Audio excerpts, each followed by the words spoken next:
Bom, a gente viu na reportagem como a eleição americana é diferente da nossa, da brasileira. É verdade, Nola. E para tirar todas as dúvidas que temos sobre esse processo eleitoral, recebemos aqui o professor de Relações Internacionais da FAAP, Marcos Vinícius Freitas. Professor, bem-vindo mais uma vez aqui ao Link Record News, a programação da Record News. Não, para mim é um prazer estar aqui. Bem-vindo, professor. Professor, nós vimos ali na reportagem, é um sistema muito complexo, porque nós votamos, nós não, né? Os norte-americanos votam, então, nos candidatos, mas não são exatamente, não são os próprios cidadãos que vão eleger e dar a vitória a cada candidato, não? É o seguinte, a gente tem que voltar um pouquinho na história para entender quando os Estados Unidos se tornaram independentes e as 13 colônias, elas eram praticamente independentes entre si, eram países diferentes. E aí eles acertaram um modelo inicial de confederação e depois passaram a criar uma federação. Nessa federação, os estados retêm uma grande parte de poder e passam para o governo central a responsabilidade de defesa, relações exteriores, esse tipo de coisa. Então, a federação americana, ela é diferente da nossa. O nosso é mais um unitarismo descentralizado. Você tem muita coisa resolvida no governo federal e pouca nos estados. Lá já é justamente o contrário. Além disso, o sistema proporcional, que é o da eleição que a gente conhece, poderia fazer com que o candidato só fizesse campanha e se preocupasse com os estados grandes. Nesse sentido e nesse contexto, ele tem que sujar o pé e ir nos estados menores. Por quê? Olha que interessante. São 538 delegados, né? 435, que é o número de deputados, 100, que é o número de senadores, e 3 para o Distrito de Colômbia, que foi feita uma emenda constitucional há alguns anos nesse sentido. Qual é a ideia? O candidato tem que atingir o número de 270, que representa metade. Maioria mínima, né? Maioria mínima, né? 538 por 2 dá 269, mais 50% mais 1. Por quê? Não é que o sistema proporcional não é justo, é que ele precisa ser o candidato mais votado na maioria dos estados. Por quê? Justamente para refletir o pacto federativo. Ele não é só o candidato da maioria dos estados, como Nova York, a Califórnia, Texas, mas ele tem que representar a maioria dos estados americanos. Então, é um reflexo muito grande desse pacto federativo que a gente não está acostumado com essa ideia. Mas não necessariamente ele precisa vencer ali em 26 dos 50 estados, exatamente. Não. Tem o número dos delegados, é isso. E como que esse número é decidido? Esse número é baseado na representação. A Constituição americana estabelece o número de eleitores que você precisa ter por distrito. Quanto maior a sua população, maior o seu distrito. Todo estado americano tem direito a 2 senadores. São 50 estados, 100 senadores. Agora, se eu não atinjo esse número, cada estado tem o direito de ter pelo menos um deputado que é eleito a cada 2 anos. O nosso é de 4 em 4, lá é de 2 em 2. E agora eu vou ter o quê? Quanto maior o número de distritos que o estado tem, maior o número de delegados. O estado mais populoso é a Califórnia, eles têm direito a 55. 2 pelos senadores e mais 53 representando os deputados. Bom, e aí, então, essa composição dos delegados, esse número definido de delegados é dado, então, de acordo com o tamanho da população. A população que nasceu ali ou a população que mora ali? Eleitores. Número de eleitores. Agora, e uma das coisas engraçadas que você nota nessa eleição é o quanto se tem falado a respeito dos problemas dos eleitores. Gente que já morreu, que está votando. Os mesmos problemas eleitorais que a gente observa em muitos lugares do mundo, os americanos também enfrentam. Alguns estados que não pedem identidade quando a pessoa vai votar. Então, eles têm os seus desafios eleitorais que ainda precisam ser vencidos. A lei eleitoral é diferente em cada estado ou pode ser diferente, é isso? Ela varia de estado para estado. Por exemplo, em alguns estados, a questão do número de delegados. Eles têm o que eles adotam como estratégia do winner takes all. Então, se o Trump teve mais votos em determinado estado, todos os delegados daquele estado irão para ele, porque serão os do Partido Republicano, os indicados pelo Partido Republicano. Mesmo aqueles de oposição. Os de oposição você não elege, né? Porque quando eu estou votando lá na cédula Hillary Clinton ou Donald Trump, o que eu estou fazendo é escolhendo os delegados de cada um. Quando eu voto na Hillary, eu já tenho os delegados que votarão na Hillary no dia do colégio eleitoral. Eles ainda podem mudar de ideia, se quiserem. Nunca aconteceu, mas essa possibilidade existe. E quando eu voto, eu assino, coloco o X no Donald Trump, são os delegados indicados pelo Partido Republicano. O winner takes all significa que o cara que ganhou naquele estado leva todos. Somente 2 estados são exceção. Maine e Nebraska, que aí é proporcional. Nossa, é uma coisa complicada, né? Para desenrolar realmente tudo isso, quer dizer, o eleitor tem um pequeno papel dentro de todo esse contexto, né? Não, ele tem um papel fundamental aí, porque ele é que define quem é a maioria daquele estado. Então, é importante essa ênfase do pacto federativo. É aquela coisa que a gente sempre vê em televisão, né? Você está assistindo o filme, aí o cara vai para um estado, aquilo que ele fez no estado é crime naquele estado, mas não é no outro. Por quê? Justamente essa independência que o estado tem. Eles, inclusive, fogem, né? Quando eles cometem algum crime, eles fogem para outro estado para não ser preso. Vai para outro estado, aí você tem que pedir extradição dentro do próprio país. E você tem justamente aquela história, né? Em alguns estados você pode, maconha está liberada, em outros não. Em alguns estados, casamento gay pode, em outros não. Por causa dessa independência que os estados possuem em razão do Pacto Federativo que foi feito lá atrás, na época das 13 colônias. Agora a gente está falando aí da sociedade, da população realmente mais poderosa, a nação mais poderosa aí do mundo. Por que eles não têm ainda urna eletrônica, professor? Por quê?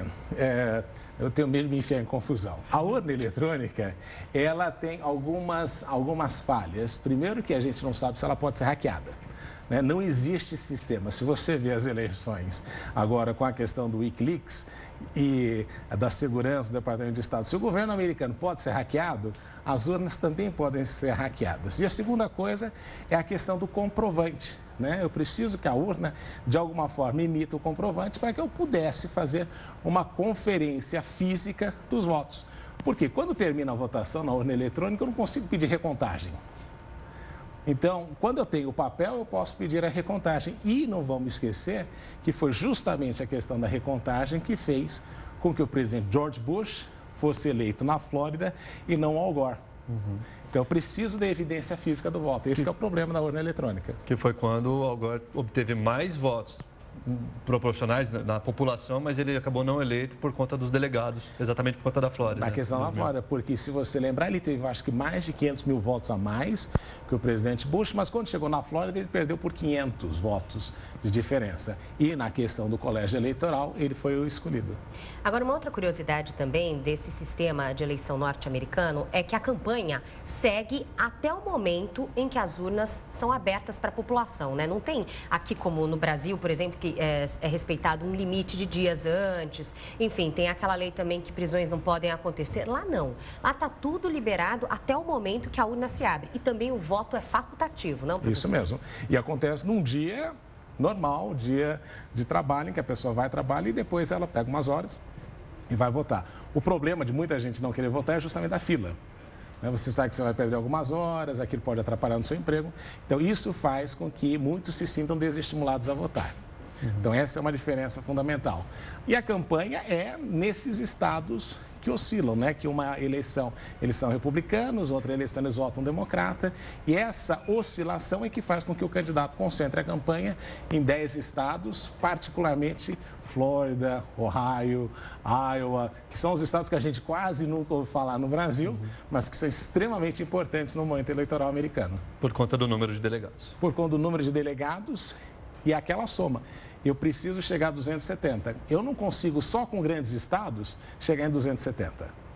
Essa foi a fórmula que eles fizeram no passado para garantir que estados pequenos tivessem uma representatividade. Professor, agora, assim, isso provavelmente não deva acontecer, são 2 os candidatos ali, mas existem mais candidatos que a gente nem noticia porque, na verdade, eles não representam muito. Mas existe a possibilidade, de repente, de não chegar a 270 o número de delegados? E se isso acontecer, o que acontece aí? Você poderia ter um dos candidatos empate, atingir, né? Você poderia ter um empate de 269 e 269, né? Porque 538, possibilidade de empate existe.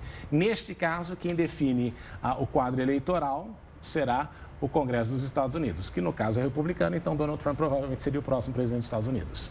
Nossa, então, além de tudo, é uma escolha complexa, porque hoje também os norte-americanos não escolhem apenas o presidente, eles votam também na questão do uso da maconha como algo recreativo, então são várias as situações ali que pedem a opinião do norte-americano, é uma cédula até que grande realmente para que ele faça essa escolha. Isso não pode causar uma certa confusão em toda a população? Causa confusão, mas o problema principal é a fila. né? Se você tem que votar em vários itens, você vai votar para presidente, alguns estados vão ter eleição para governador ou não, para o Senado, existe eleição de deputados e senadores agora, que é justamente de onde vai sair a maioria, né, do próximo presidente. Aí você tem as questões que vão indo, maconha, se você libera isso, libera aquilo. Então, existe uma cédula cumprida e o cara tem que ir lá e votar. Isso é que demanda tempo. Muito bem. Professor, eu peço para que o senhor continue aqui, siga conosco na programação do Link Record News, porque ainda temos mais assuntos para serem debatidos. A gente agradece, por enquanto, a sua participação. E o que será que muda, então, para nós, brasileiros, com uma vitória da democrata Hillary Clinton ou ainda de Donald Trump? É isso que a gente vai saber nesse momento, mais uma vez aqui conversando com o professor Marcos Vinícius. Professor, e aí, o que a gente pode esperar como brasileiro disso tudo?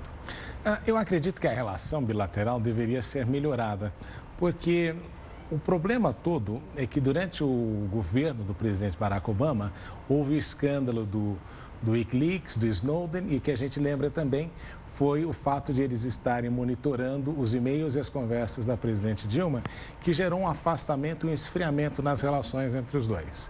O que a gente nota neste momento também é que o presidente dos Estados Unidos, não importa quem seja, se for a Hillary ou Trump, no primeiro mandato, né, porque geralmente eles pensam que vão ser eleitos por 8 anos. Então, eles com 4 anos fazem um plebiscito, mais ou menos, como se fosse um referendo, e aí eles continuam por mais 4.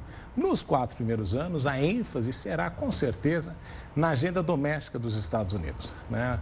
O problema do programa de saúde, que subiu aí, em alguns estados, mais de 25%, como os Estados Unidos vão se reposicionar na questão da Síria. Então, existe uma série de desafios que eles precisam tomar conta domesticamente para, inclusive, de alguma forma, melhorar a imagem internacional dos Estados Unidos. Agora, no caso brasileiro, nós estamos em fim de mandato, né? O presidente Michel Temer tem aí pouco tempo e logo nós vamos entrar. Daqui a um ano, nós já entramos num ciclo eleitoral. Então, não haverá grandes avanços, não importa quem seja, em matéria de comércio ou coisa parecida. Nós vamos manter as relações como elas estão, mas sem grandes avanços, que eu não acredito que devam acontecer nesse momento da agenda. Para a economia mundial, e isso aí sim reflete na economia brasileira, professor, quem que o senhor acha que seria o melhor candidato lá? Eu entendo que o candidato bom será aquele que fará com que a economia americana cresça. E a economia americana, nos últimos anos, o presidente Barack Obama conseguiu recuperar a situação econômica da crise que tinha, mas não conseguiu fazer com que a economia americana crescesse tanto quanto se espera dela, porque existe um grande dinamismo na economia americana que nós não temos. Por exemplo, o fato de você ter leis trabalhistas mais flexíveis, algumas coisas fazem com que a economia americana ela ande mais rápido do que a nossa. Então, qualquer presidente que, de fato, coloque a economia americana num viés de crescimento, para nós vai ser bom. Agora, quem vai ser o melhor nesse sentido, na minha opinião, algumas coisas que a candidata Hillary Clinton tem acenado são complicadas. No sentido de aumentar o imposto sobre as empresas, que faz com que as empresas americanas saiam do país, que, por outro lado, no discurso republicano... Bom até para a gente. Para nós mas para os americanos não tem um impacto de longo prazo. E o Trump tem falado, não, que ele vai cortar impostos, esse tipo de coisa, e isso tem um apelo para o crescimento econômico dos Estados Unidos, ao menos num curto e médio prazo. Agora, o questionamento da nossa enquete para o senhor neste momento, seja Hillary ou seja Trump, que vença essa eleição, o senhor acredita na capacidade de cada um de unificar o país? Não, em nenhum dos dois casos, por uma única razão. Primeiro, que historicamente o governo Clinton, no primeiro governo Clinton, foi onde começou esta grande divisão nos Estados Unidos.